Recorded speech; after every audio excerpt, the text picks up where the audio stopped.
Yo, what up? It's your boy Diesel Time, and welcome to my review of Batman: The Long Halloween. You can get it on Blu-ray, DVD, or if you got that HBO Maximum, you can stream it. There's a part 1 and a part 2. I'm reviewing both because really, it's one long story. It's a part 1, part 2, but it's a movie. What are we doing here? Are you gonna stop after part 1 and not watch part 2? That's silly. Come on. So we're doing both all at once. Here we go. Deep breath.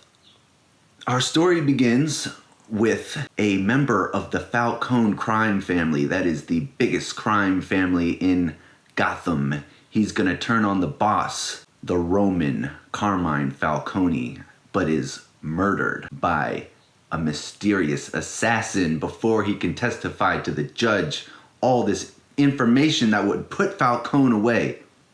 So Batman meets with Lieutenant Gordon and Harvey Dent, district attorney, and they vow to put the Falcones away for good, but they must also put together the pieces of this mysterious murder, and it becomes a bit of, a twist. It twists the whole thing on their head. You're trying to put the Roman away, but at the same time, you have to protect his crime organization.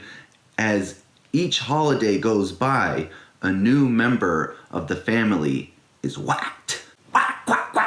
Catwoman joins in on the fun. She, as we later find out, is in a romantic relationship with both Bruce Wayne and Batman, and she knows the man behind the mask. She knows what's going down.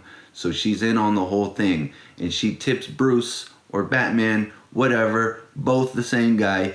She tips him to a warehouse with over $1 billion of cash money, and she's a thief, so she could pocket it, but no, she turns it over to Batman and Harvey Dent, and they decide to light the Romans' cash stash ablaze. Crazy, right? They just light up $1 billion in cash. They don't take it for evidence because they know that he'll just get it back. He's that connected, he's that corrupt, or rather the Gotham PD is that corrupt, and this sets up an all-out war between the Falcones and Harvey Dent. He wants him out of here, and he's starting to suspect that he might even be the killer, the holiday killer. The Joker does not like all the attention that this holiday killer is getting. No. The Joker is not to be outdone. He is Gotham's #1 psycho killer, and so he gets in on the fun as well. He is on a mission to find and kill the holiday killer. And things get to the point where the Joker's decided, you know what, I'm going to steal a crop duster, load it up with some of my Joker toxin, and just gas as many people as possible on the New Year's Eve bash downtown. It's like New York. You go to Times Square, and it's millions of people this way, that way, and they're all waiting for the ball to drop. Well, the same thing, Gotham, just half the city is there, and Joker, 50-50 chance that I'll kill the holiday killer by just killing as many people as possible, and if nothing else, I'll remain top dog as Gotham's worst serial killer, mass murderer, whatever you want to call him. But Batman, he saves the day, he defeats the Joker, and he crashes the plane into the Gotham Harbor, which really isn't the best way to dispose of poisonous gas, but whatever, it's a cartoon movie. And there's something the Joker says about puzzles that reminds Batman of a character which I haven't brought up yet, which is, it was something very Italian. It's not Antonio. Alberto! Way off, right? Alberto, son of Carmine Falcone, the Roman, who doesn't get any respect from his father. He went to Oxford Business School to see if he could learn a different side of business to help the family. But Carmine is an old dog. He's stuck in his ways. All he knows is just knucklehead mafia nonsense. And so he doesn't want any contributions from his son. And Alberto, he's got a huge chip on his shoulder. And we even get hints of perhaps an old lover and even Harvey Dent's wife. There's hints of an old lover, and you don't really think too much about it. You know, maybe they're just filling out these characters, but Batman seems to have figured it out, that they went to Oxford together, and Alberto, he's angry at his father for breaking up the marriage, and he's scorned because he's been pushed out of the family business, and he's going one by one, you know, to all the family members and taking out the next in line until there's nothing left but, you know, the nerdy son who was pushed out, Alberto, the murderous holiday killer.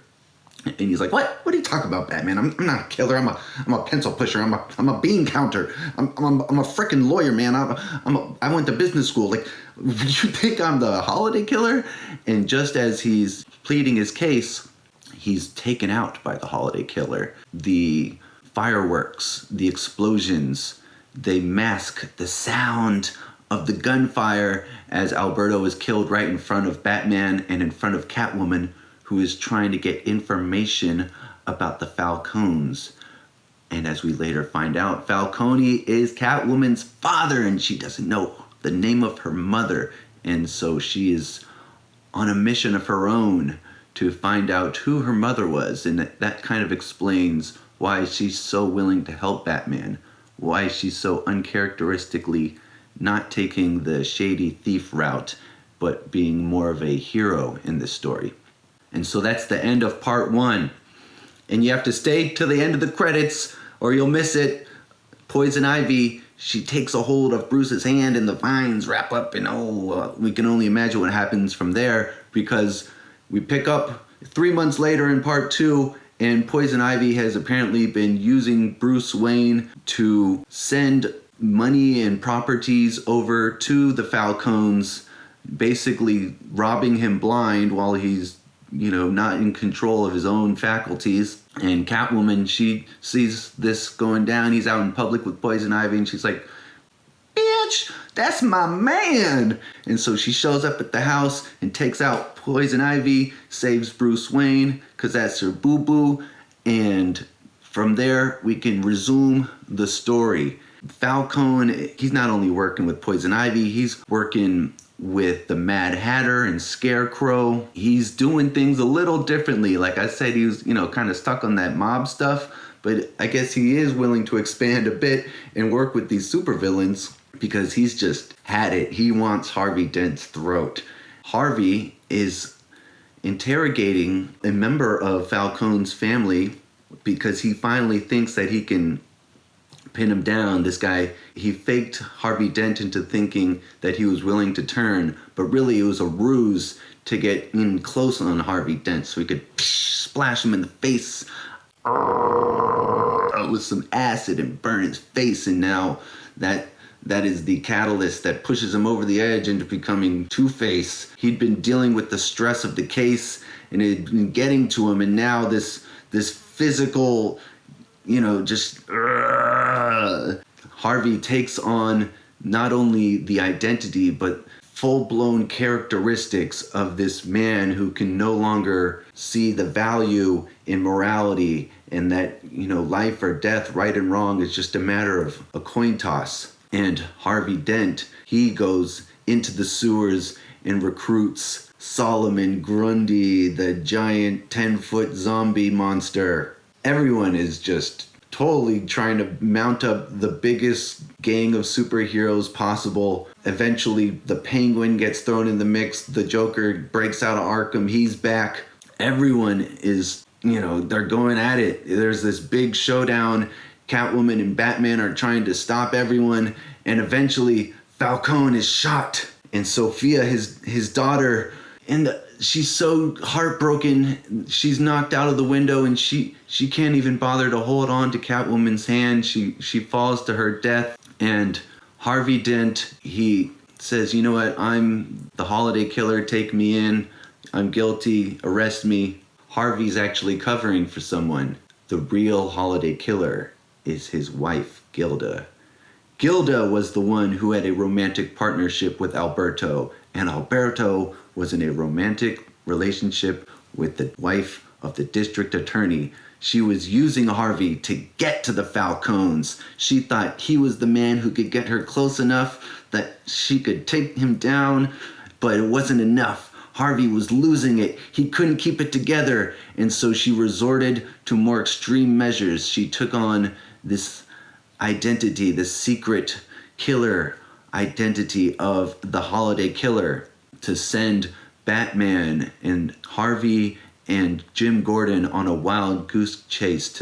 Is it the Falcones? Is it Salvatore Maroni? Who could it be? No one ever suspected Gilda, who was pregnant with Alberto's baby. They were gonna have a child out of wedlock, and they chose to get married, and Falcone had the baby aborted and forced to have their marriage annulled. And she was just so distraught and was so angry at Falcone that she plotted her revenge. And Batman figured this all out, and he asked, do I have to worry about you anymore? And she's like, you know what? I did my business. Nah, I'm done. For the first time, Batman is using his detective skills. He thought the punches and the kicks, were enough. And earlier in the movie, Jim Gordon tells him, we were trying to interrogate this guy. We were going to get some information out of him, but you messed it up. You were a little too aggressive. As they're trying to narrow down the suspects, could it be Harvey? Could it be Carmine? Could it be Salvatore Maroni?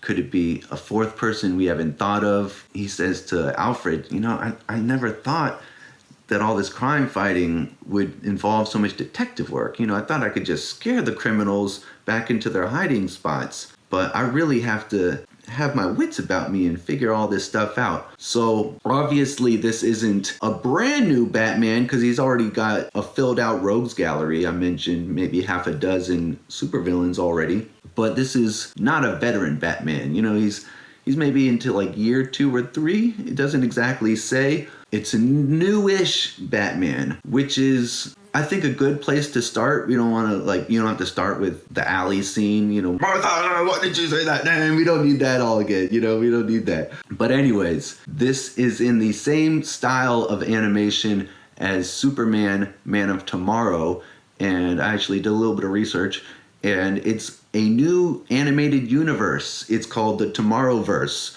very creatively named after Man of Tomorrow, I would assume. And it's kind of got this throwback style, almost looks like the Super Friends, like that Hanna-Barbera look, but it has modern animation techniques. So the style looks a little throwback, but the application is modern and new, and I like the marriage between the two.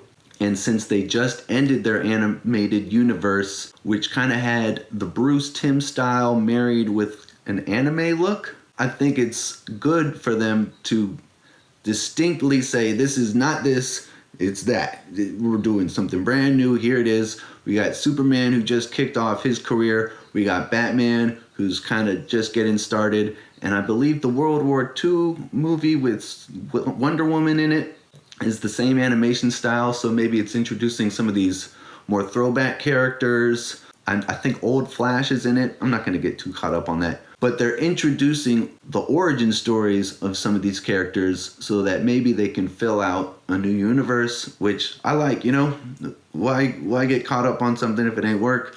We can always reboot. You always got the old ones if you want to go back. I love the New 52 stuff, but it was getting a little stale. And I like what they're doing with the Man of Tomorrow and the Long Halloween. Really enjoyed it. So yeah, that's part 1 and part 2. I really liked the voice acting. Definitely an improvement from, I just reviewed Injustice. Not the best voice acting. I thought it was Mark Hamill. I saw on the credits it was not Mark Hamill, so someone did a very good Joker Mark Hamill impression. And also Jim Gordon and Alfred also sounded a lot like the original voice actors from the animated series in the 90s. So whether it was the same actors or if they just sounded a lot like them, just hearing that and recognizing, seeing the faces, It brings you in. You don't have to spend any time thinking about, oh, I don't know if I like this new Joker because I couldn't tell the difference between this guy and Mark Hamill. I'm just instantly soaked into the universe.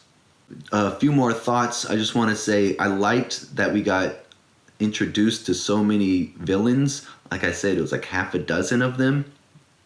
And we didn't really spend a whole lot of time with each and every one of them, but we got a big flavory introduction to Gotham and what Batman is dealing with. And to kick off this new universe, it really lays a lot of groundwork and lets us know what type of stories we might be getting in the future. New ways to adapt old comics and reintroduce these old storylines in the animated form. So yeah, really looking forward to more of whatever Warner Brothers has in store, kicking off this new universe. I'm all for it. If you've seen The Long Halloween, let me know how you felt about it. What did you like? What did you not like?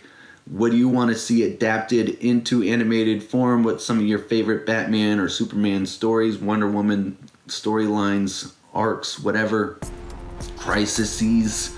Let me know. Put it down below. Thank you for stopping by. Like and subscribe. Have a great day. Have a great universe.